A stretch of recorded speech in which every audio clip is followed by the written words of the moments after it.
What is up, guys? Wanted to do a video on a project I've been working on with this 77, I think it was, Bronco. Right, so customer brought it to me.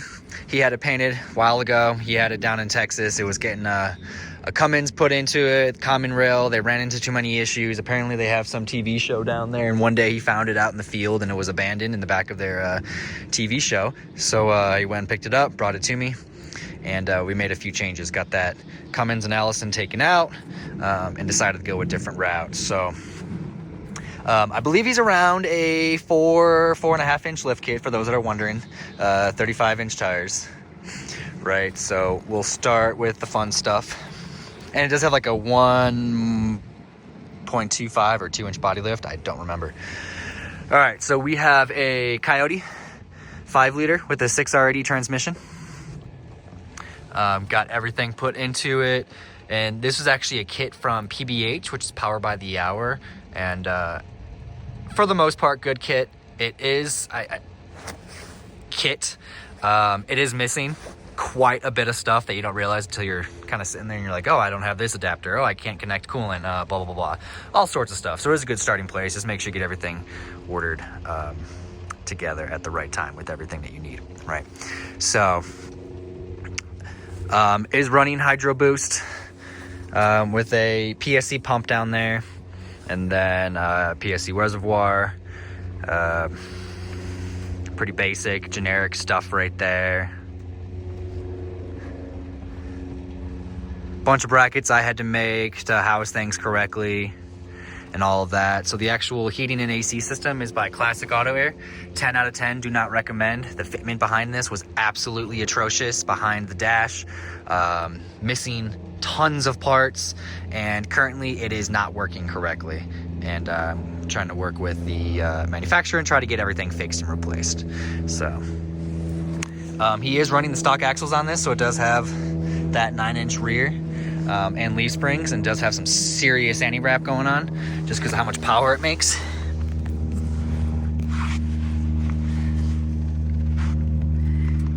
A rebuilt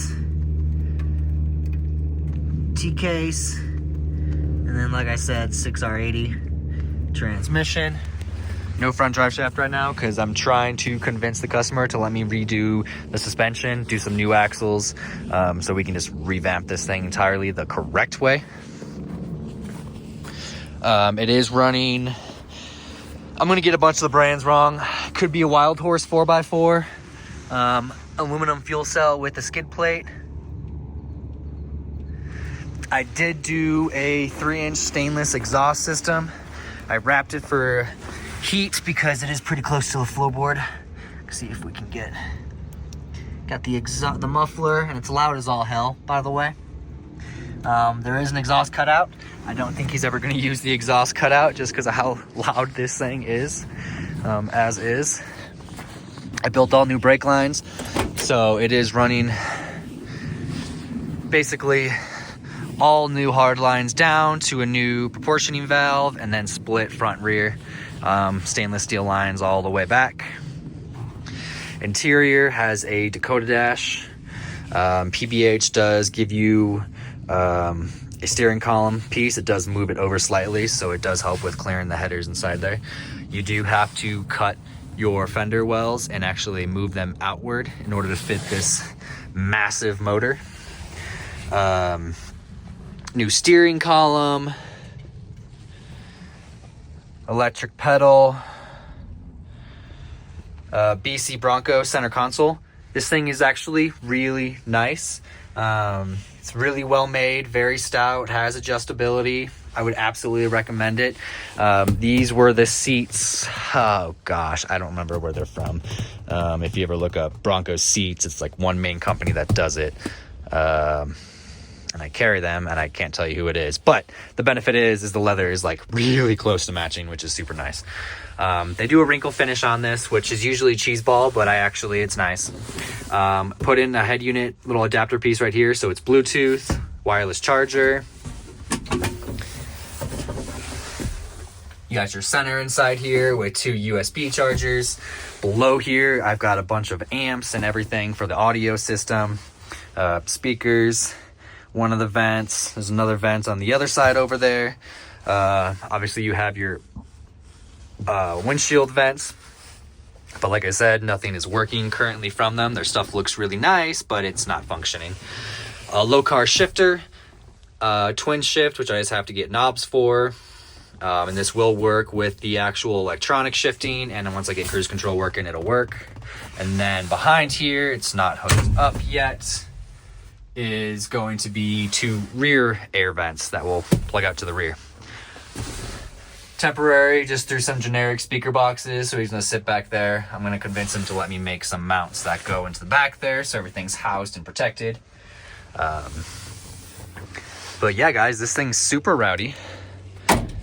Pretty cool. Absolutely hated the install.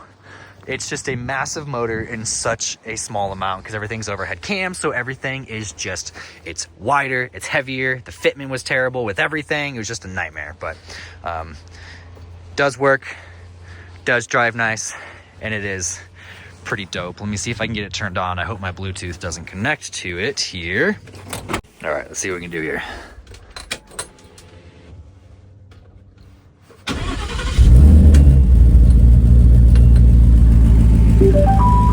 Bluetooth mode. Sounds nice and quiet at idle. The second you start getting on it and the throttle while driving, it is just like you can't hear yourself think on the inside, and that's with the exhaust closed.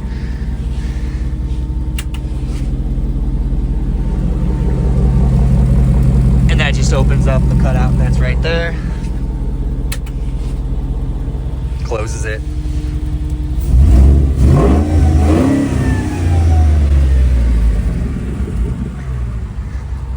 But yeah, guys, there she is in all her beauty. Let me know if you have any questions. Got a handful of stuff that's coming into it. Still going to be doing, like I said, axle suspension and a whole bunch of other stuff, and hopefully a hood at some point. Yeah, comment them down below. I'll see you guys next video.